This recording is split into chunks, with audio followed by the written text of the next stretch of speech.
this lecture, I am going to talk about couple of properties for planes and directions in a cubic unit cell.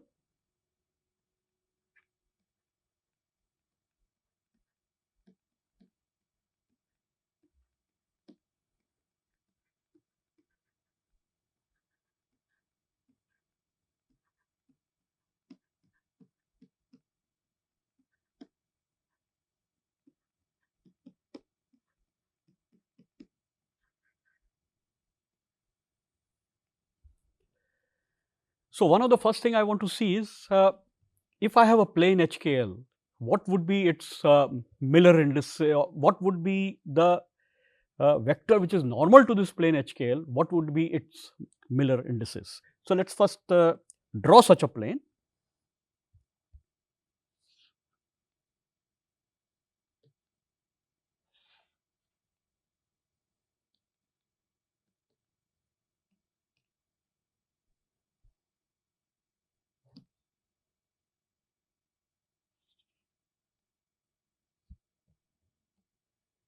So, let us say I have this plane HKL.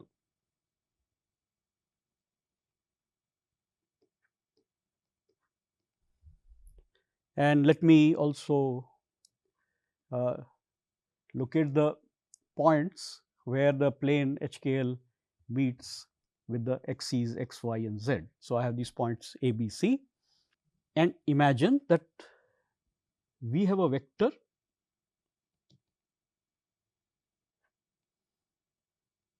given by the indices u, v, w, which is normal to this plane. So, now if the vector u, v, w is perpendicular to the plane ABC, which means that it will also be perpendicular to any vector lying in the plane HKL. So, consider the vectors AB and PC.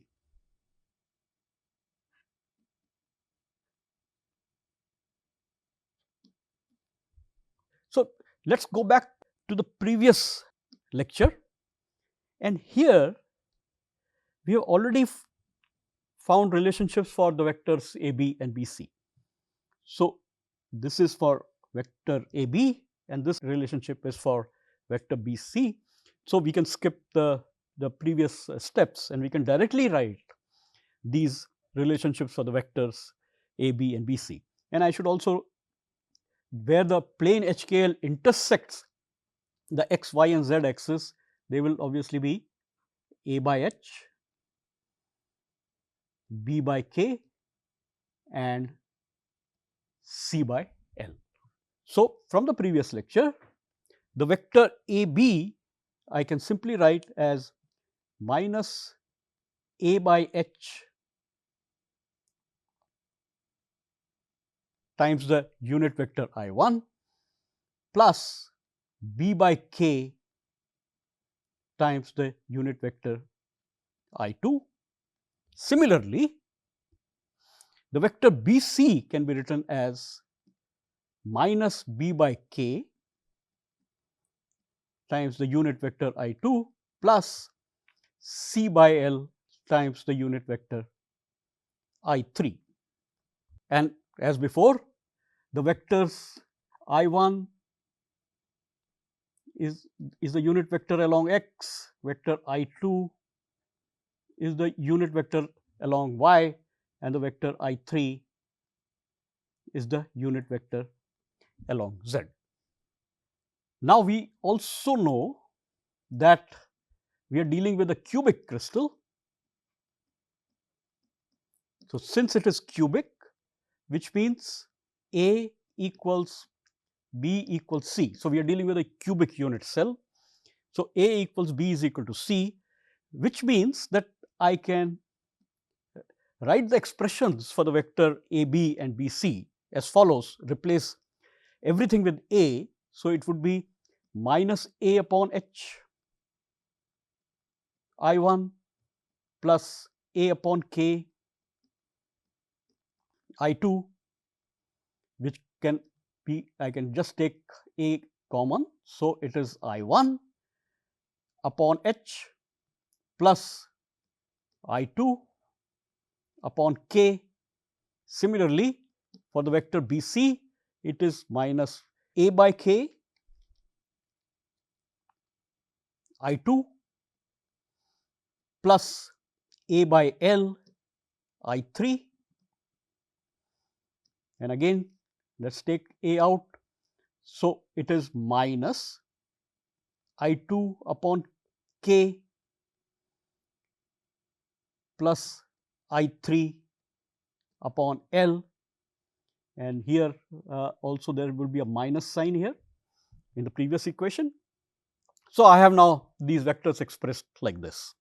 Now, as I had said that if the vector UVW has to be perpendicular to the plane ABC, then this vector n or vector UVW should be perpendicular to direct vectors AB as well as vector BC.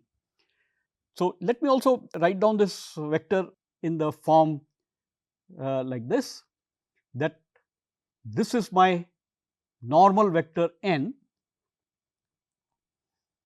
and I can write it as, I can take A out because and I can write U I1 plus V I2 plus W I3. Since this vector is going to be perpendicular to AB and BC, which means that if I write down the dot product between n and AB vectors, that has to be 0. Similarly, if I write down the dot product between AB and BC vector, that would also be 0. So, let us take the dot products. So, there is a scalar quantity A in vector n as well as the vector AB. So, I can just put them together and that will simply become A square, and then write down the vector for n. So, U I1 plus V I2 plus W I3 dot minus I1 upon H plus I2 upon K. Similarly, for the dot product between n and BC, it would be A square U I1 plus V I2 plus W I3 dot minus I2 upon K plus I3 divided by L. Now, it should be clear that now if we expand this, we take the dot product of the two terms.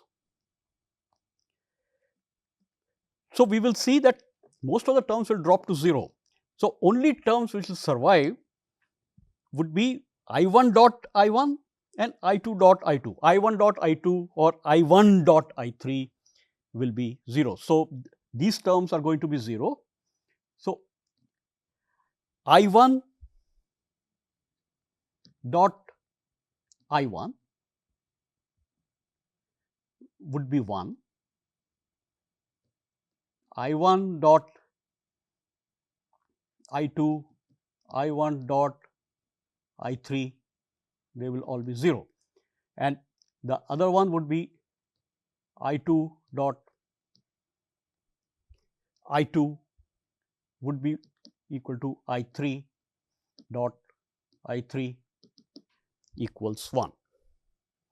So, if we take this dot product, then this is what we are going to get. So, from the first relation, we will have two terms, A square times minus U by H plus V by K. And for the second relation, I will have A square, I will get minus V by K plus C by L. And since this quantity, both the quantities have to be 0, implies, in fact, so we club both of them together. This implies u by h equals v by k equals w by L. So, these ratios u upon h, v upon k and c upon L, all the three have to be equal. And let us say that these ratios are equal to a quantity called chi. So, where does this take me? Well, I can write u equals chi h, v equals chi times k. I also made a mistake here. Let me write this as w upon L, and similarly w equals chi times L. So, I have now the indices u, v, w in terms of h, k and L. So, in fact, my direction u, v, w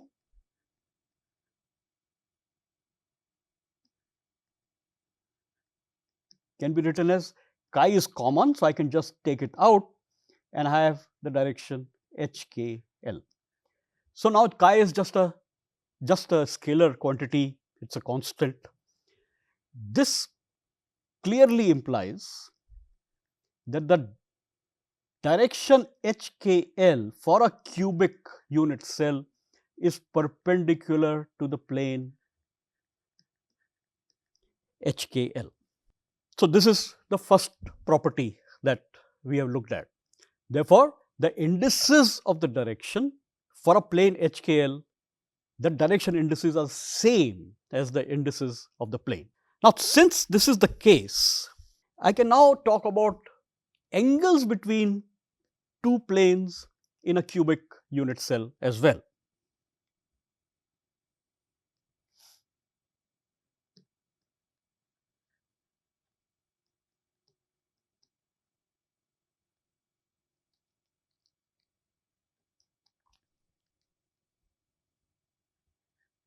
So, angle between planes h1, k1, l1 and h2, k2, l2. And then again, this is for the cubic unit cell.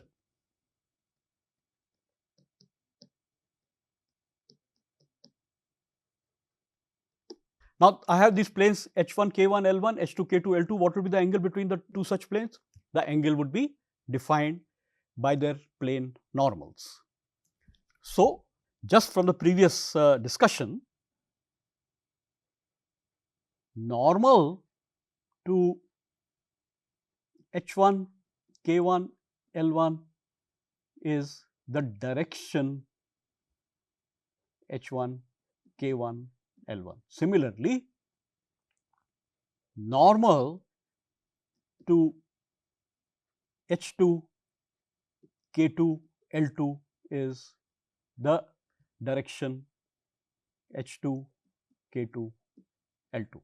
And therefore, just now it is a simple matter of taking the dot product between these two vectors h1, k1, l1 and h2, k2, l2 to determine the angle between these two planes. And so, therefore, all I need to do is